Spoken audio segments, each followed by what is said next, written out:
Good evening, everyone! Welcome back once again to Vicious Rants, and of course I am your host, your YouTube messiah, and often imitated, never duplicated superstar Tim Vicious, and we are going over Raw this week. As per the norm, it's in the Performance Center. However, this is the go-home show to Extreme Rules this Sunday, and I gotta tell you, this is actually a pretty exciting weekend coming up because you got Slammiversary from Impact on Saturday and then Extreme Rules on Sunday. So, I mean, if you want to think about it in a sense where it's almost like a buffet, you can actually go from having Mexican to Italian food in 2 different nights.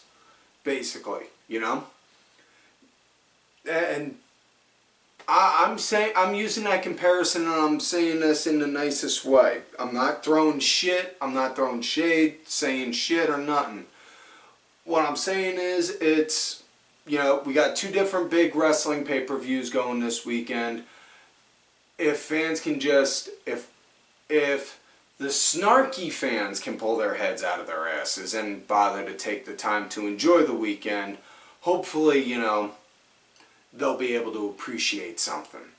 But before we get into the main focus of this week's show, we're going to switch gears, go into last week, the SmackDown Rewind. Big highlights from last week.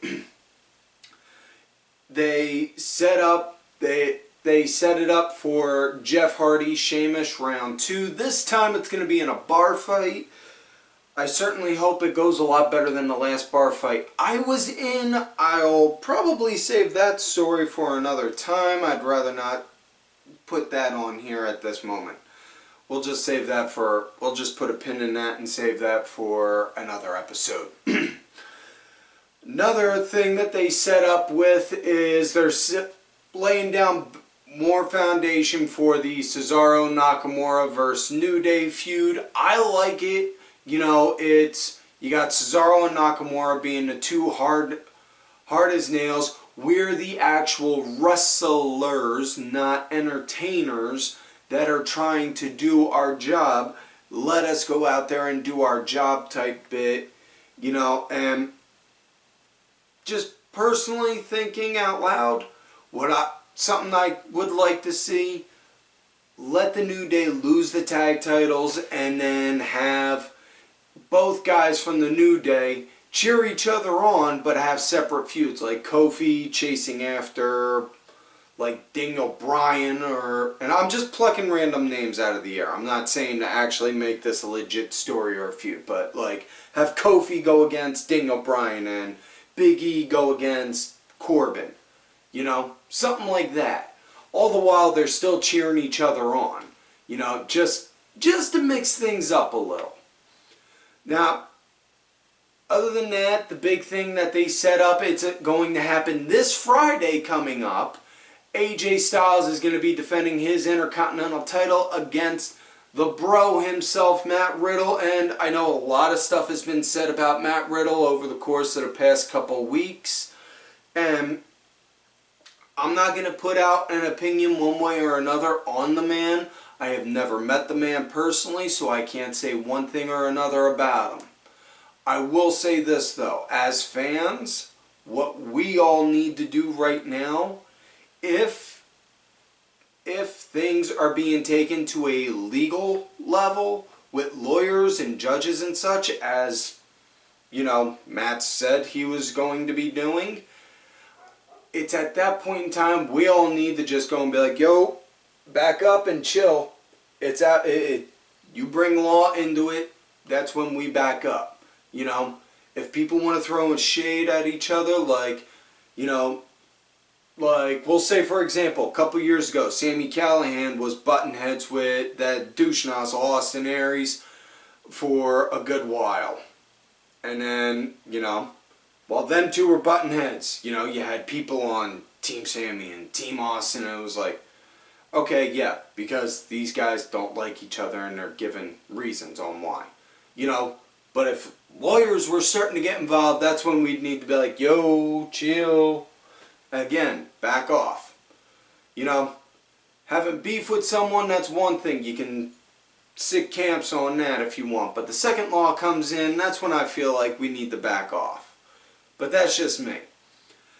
Other than that, they're hyped up about with the Wyatt Swamp fight, which I got $50 saying that that's going to be a cinematic fight.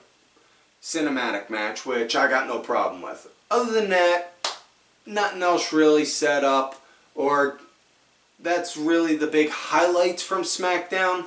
Last week I would talk about the karaoke thing, but let's just say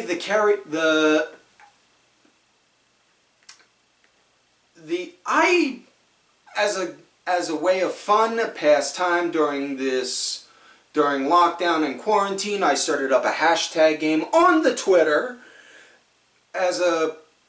It comes on at Fridays 7, right before SmackDown. It's called the Vicious Karaoke Party, and let's just say the Vicious Karaoke Party was way better than the SmackDown Karaoke Party. That's all I'm going to leave it at. Now with that said, let's get into this week's show. It starts out with MVP in the VIP lounge with his guest, the one and only Dolph Ziggler, hyping up his match coming up. And Dolph, give praise and credit where credit's due, saying, you know, Pete, that's a damn good title you got right there. Oh, you think so? Yeah, you know, when I beat Drew, I think I might get something done like that. Oh, I know a guy. I'll hook you up. I'll give you my guy. I'll hook you up with my guy for it. You know? And then Ziggler went on about how he plucked Drew out of obscurity and brought him here brought him up to, you know, and all this, that, and the other. And then And then McIntyre came out and was like, whoa, easy there. I'm not going to trash the VIP lounge like I have before. I'm not going to claymore you like I have every time I've seen you. What I am going to do is this. Dolph, you didn't pluck me out of obscurity. I worked my ass off. I fought to get to where I'm at now. And come this Sunday, I'll kick your ass. And I'm paraphrasing this all, mind you. And then he proceeded to, boom, just straight right across to Ziggler, and then that was it. So yeah, now with that said, now we get to our first match of the night. Viking Raiders versus Andrade and Garza. And before this match happened, a little backstage interview with Charlie Caruso. Oh God almighty. Oh God. Charlie Caruso and Garza being the smooth Don Juan Delanucci is, laying down that smooth style on her, and then Zelina just be like, yeah, no. And then Eric and Ivar come over, and Eric takes the rose, and then gives it to Charlie, and Garza's just like, dude, seriously? Seriously? Did you just try to mac my girl? He had that look on his face. He didn't actually say that, you know, but he just had that look like, motherfucker, did you just do a hold my beer while I fuck your girl type move on me? Which I thought the look on his face on that was sold the entire segment. Sold the entire interview. But either way, now we come to this match, and they emphasized last week, they showed the part where Randy had Garza by the throat. And like I said last week, Randy, he pretty much, motherfucker, at that moment in time, I got flashbacks to when I was like 10 or 12, and my dad having to take me or my brother to school on that. Like, listen, you are going to get your head out of your ass, or so help me God, I will end you. And just, yeah. And just like, holy shit. But they emphasized on that, and then they showed that Garza and Andrade were at perfect sync throughout the entire thing with each other. They didn't butt heads or fight once. Now, do want to also mention that this is an elimination tag match. I wanted to get that across. I forgot to mention that at the beginning of the match announcement. But as far as it went, you know, they had, like I said, Garza and Andrade synced just like a watch. Right on cue with everything, working with each other, perfect and all. Eric was the first to go out from it, and then they started to do a 2-on-1 assault on Ivar. Ivar eventually wound up getting a roundhouse kick and took out Andrade, and then next thing you know, Garza started working on Ivar, and then Ivar, he started to get the win. He was about to get the win, get the 1-2, but Andrade, next thing you know, grabbed foot, put it on the ropes, and it was like, yo, ref. So yeah, and then next thing you know, just as it looked like Ivar was about to score the win, Garza, he was doing a run to Ivar in the corner. He hopped his legs up. Garza caught him, and then wham, threw him down with a nice power bomb, and then got him 1, 2, 3. That was it. So yeah. Andrade and Garza, they got the win. Next matchup, we got the IIconics going against Ruby Riott and Bianca Belair. And I know a lot of people were shitting on, like, before, like, oh, Bianca, she got called up and creative had nothing for her, this, that, and the other, blah, blah, blah, blah, blah, blah, blah, blah. Fucking shut up. Honestly, it feels like anytime a fan ever says that creative has nothing for them argument, it feels like that's like the most non-responsive answer ever. Because, you know, that's like, it'd be like if you sent a text message to your significant other, pouring your heart and soul out to them, telling them how you truly felt, and then all they responded with is, okay. Well, okay what? You know, you're saying creative has nothing for them. Okay, well, if creative has nothing for her, why would she be on the C show, main event, or Superstars? Now, albeit, you know, yeah, that's not saying that you're bet on Monday night, but they're putting you to work. So they're still seeing asset. They still see you as an asset. It's not like they're saying, hey, you're coming here, but we're not making you work tonight. It's, again, just simple business aspects. But, yeah. Bianca Belair's back on Raw. She would cut a promo on the IIconics saying, you know, I'm the EST, bestest, fastest, strongest, all that and the other est. A lot of estes. And then wound up saying that she was going to show them how iconic she is, and then we get to the match. Now, they pretty much, not the IIconics, they cut the ring in half, isolated Ruby for 99.9% of the match, and then Ruby wound up getting one trick shot in, got a hot tag in for Bianca. This was Bianca's moment to shine on it. That's what this was, more than anything. She got the shine, she got the damn it! Botch! Fuck. Bianca got her moment to shine in the sun, and she did not disappoint. She showed why she is good as she is.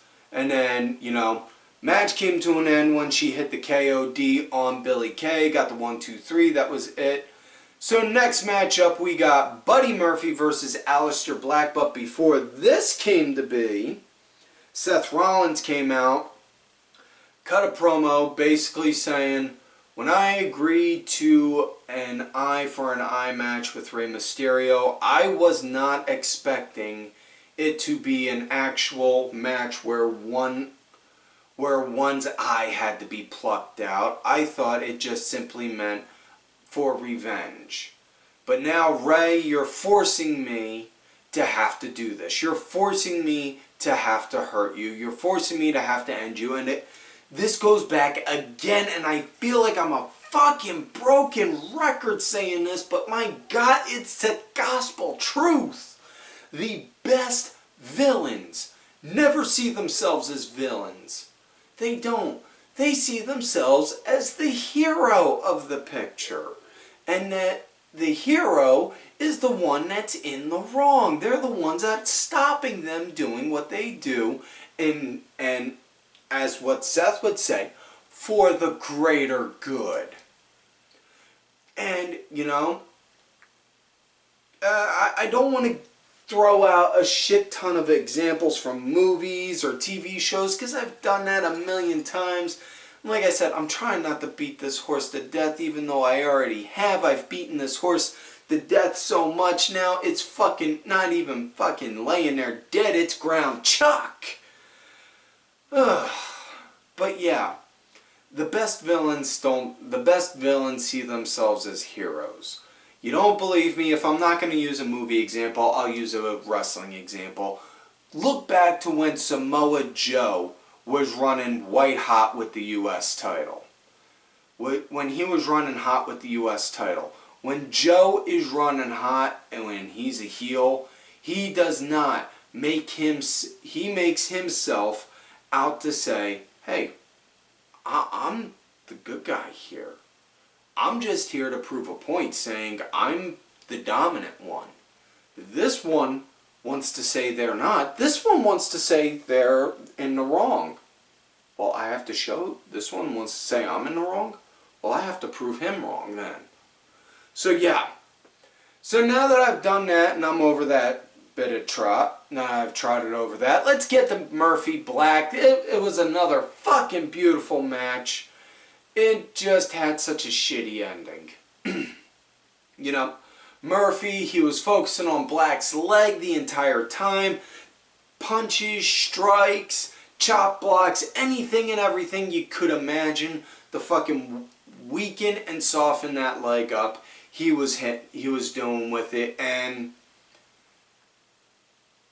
if I had to point out one problem that I had with this match, other than the ending, which I'm going to get to in a second, had to be when Black started to build his comeback, he started using that very leg that he was getting hit on, you know, and he didn't really sell it until like 2 or 3 moves after he started using it. Like, dude, no, you just had somebody wrenching your knee and your leg, or not even your knee, your leg, the entire leg, your quadricep muscles, quadriceps, thighs, hamstrings, you know, all of that. You just had somebody wrecking it. You're telling me you're going to feel perfectly fine until after the first 2 or 3 moves? No. No. I'm sorry, it took it away. That was a takeaway from me that I did not like. But now comes to the shitty part of the match, the ending. Out of nowhere, Black went to hit connected with Black Mass, and when he did it, Rollins, who was ringside, pulled Black out, and then the ref threw the match out for it. Yeah. Now, I should note also, I forgot to mention this part at the beginning, when Seth was cutting that promo, Owens came out also saying, you know, Seth, when I pitched the idea that the winner of last week's match get to pick the stipulation, I didn't think Ray was going to do an eye for an eye. I thought he was going to do something like a lumberjack or a cage match to keep your guys away so he could do what he wants to do. But since it's this, you know, I talked to an old friend of mine, you know, you may know him, but, and here you go. You're going to need this. He handed him an eye patch referencing that, you know, he knows the Pirate, which, you know Kevin Owens' backstory, he was trained by the Pirate. So, yeah. So, then, so after that, after Rollins pulled Black out, the ref threw the match out, then led to a scuffle, which then leads to Owens versus Rollins. And this was a damn good match. Owens was real aggressive right at the start, moving hot as hell. Seth started to pick up the lead just as they were leading into commercial and after the break. You know, it was a damn good match. I thought it was, excuse me, I thought it was pretty good. And Seth, again, working like, you know, working at certain points like a chicken shit, because just as Ray, Dominic, and Black are all out ringside, next thing you know, Seth's like, starts to try and back and run away. Owens like, oh, no, no, no, no, no, no, no, where are you going? And stops him, and Seth is a really good chicken shit heel. There's no doubt on that. But match eventually comes to an end. Seth, he has the momentum. He's building up momentum, getting ready to end the match. Next thing you know, Dominic gets on the apron, distracts him. Then Black gets on the apron over here, distracts him. And then Ray gets over on the apron, distracts him. And all the while, Owens is staggering, getting on his feet. Next thing you know, gets up, boom, kick to the gut, stunner, 1, 2, 3. That was it. Send it on home. Next matchup we got. Don't worry, this is just a me talking fast cough, not a Rona cough. Next matchup we got was R-Truth versus Randy Orton, and this was and it was a squash match, and it was what it was, but it served a purpose. If it's a squash match just for the sake of a squash match, I'm not for it. But if there's reasoning, if there's reason and or story, I'm all for it. And there was, because before the match, Randy said point blank, Truth, I've known you for a long time, you're a legend in here. Now I put this punt to many people's heads. Your name is not on the list of people I'm looking to punt. I'm going to tell you straight up, I'm going to give you an RKO. And then that's on what he did. Boom, he popped him with an RKO, got the 1, 2, 3. After that though, then he started to size up, getting ready to go for a punt, and then Big Show came out. After that, Randy then issued a challenge to Show for a non-sanctioned match next week, which Show accepted. So next week we're going to have an unsanctioned match between Big Show and Randy Orton. Which means we know Randy is going to punt the shit out of that big bastard. Next matchup we got Bobby Lashley versus Ricochet, and this was in follow-up in regards to last week when MVP was talking to Cedric, like, I talked to you last week, man. You remember what we talked about? What do you say? You with me? You with me on this, dog? And then Cedric's like, nah, man, nah. And then it led to this, and yeah. Ricochet, it was a nice match. Ricochet tried doing his speedballing all around. Eventually he got stopped, and Lashley just pretty much took him down real quick with the full Nelson. Now, I love Ricochet, I do. He's a phenomenal athlete. However, I'd like to see him do more than just the aerial stuff. I know that's his gimmick, but I mean, he can show more. He can do a lot more, obviously. And I don't want to hear that age-old argument of, oh, well, they're restricting him of this and this. Dude, if they were restricting him and putting the cuffs behind his back, so to say, you think he'd be doing half the fucking flying moves he does? I mean, for fuck's sake, just... yeah. Either way, though. Lashley got the win. He did the full Nelson. So, yeah. So now we come to main event of the night. Sasha, Bayley, Asuka, Kairi. Tag match. Whew. You got Asuka out there with Kairi. You got Asuka, my future third ex-wife. Oh, God almighty. Oof. Damn. Definitely need the hard pills because... oof. Double dose of Asuka this week. Got her tonight, Sunday. Yeah.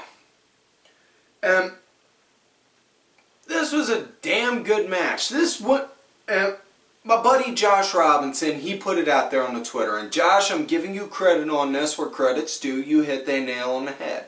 Since WrestleMania, the women's tag belts have been freaking streamlining, being the main key attraction for wanting to watch the shows. You know, these girls have been putting on stellar matches. And as much as people shitted on the idea of the women's titles because, oh, well, they don't have enough girls for the divisions, this, that, and the other. Again, it goes back to Paul Heyman saying, when there's chaos, there's opportunity. The chaos being, well, obviously what the world is, what it is right now. The opportunity. All of WWE's programming is now solidified under one single roof. Which means they don't have to go and fly in these two girls from NXT to work Monday, or have these girls on Monday fly back to Full Sail. No. Since it's all under one roof now, they could just do that. So yeah. Damn stellar match. Had a brawl before the start of the match, and then they had it. Asuka, she started out as the punching bag for like maybe a good 5 minutes, I think it felt like, and then Kairi got in, cleaned up house for a minute, and then she became the team punching bag for the length of the match. Now Asuka, she got the hot tag in. Whoo, Nelly, she cleaned up house and started kicking ass and taking names all over. And then eventually, yeah, Kairi got her second win. Went to go and hit the insane elbow on, yeah, it was on Sasha, and then at one point Bayley pulls them out, and then it leads to a brawl between Asuka and Bayley, and then next thing you know, you get, excuse me, Asuka and Kairi in the ring. It then leads to Asuka then Kairi, and I'm skipping parts of this, mind you. I'm trying to keep it as short as possible for y'all. Just making the highlights. Match eventually comes to an end when Sasha, she pops in the bank statement onto Kairi. Kairi taps out. Only problem I had with this match was Kairi tapped out immediately. The move was locked in. Again, I go back to just hold out for like a count of 3 or a count of 5 if you can. Count of 3 at the very least, count of 5 at the very most, just to make the move seem more legit. Like, I got this, hurts, I can hold it, no I can't, I give. Just, you know, I'm just saying, that's my personal take, but, so yeah, that is it now for this week's show, folks. So, please don't forget to like the video, subscribe to the channel, go back, watch some of the other episodes. Look for me on the Twitter at Tim Vicious. Also on that Facebook gimmick, Tim Ash. If you're going to look for me on my Facebook gimmick, let me know you found me on there from here. Or on my Twitter at Tim Vicious. I don't think I got Creep John going. Big thank you to executive producer Ali Ray Ben, who did provide the music for this week's show. It is out there on iTunes, Spotify, and such. Make sure you check it out. Details are down below. Also, you want one of these sweet Ali Red Band shirts, hit me up. I talk to the man for you. Show him some love and support. He's also on the Facebook gimmick, Enriquez. Also, thank you to contributor of the show, LFC Lingerie Fighting Championship. It's a little bit of wrestling, a whole lot of attractive women wearing a little bit of wrestling, or a whole lot of attractive women wearing a little bit of nothing. Also, folks, do not forget to follow these cool ass cats right here on the Twitter at some Melon, Kenny Killer, DSB_IV, Diabolica RA, and Sergeant Curry Pants. And folks, like I always tell y'all, you love me great, you hate me. Fuck you.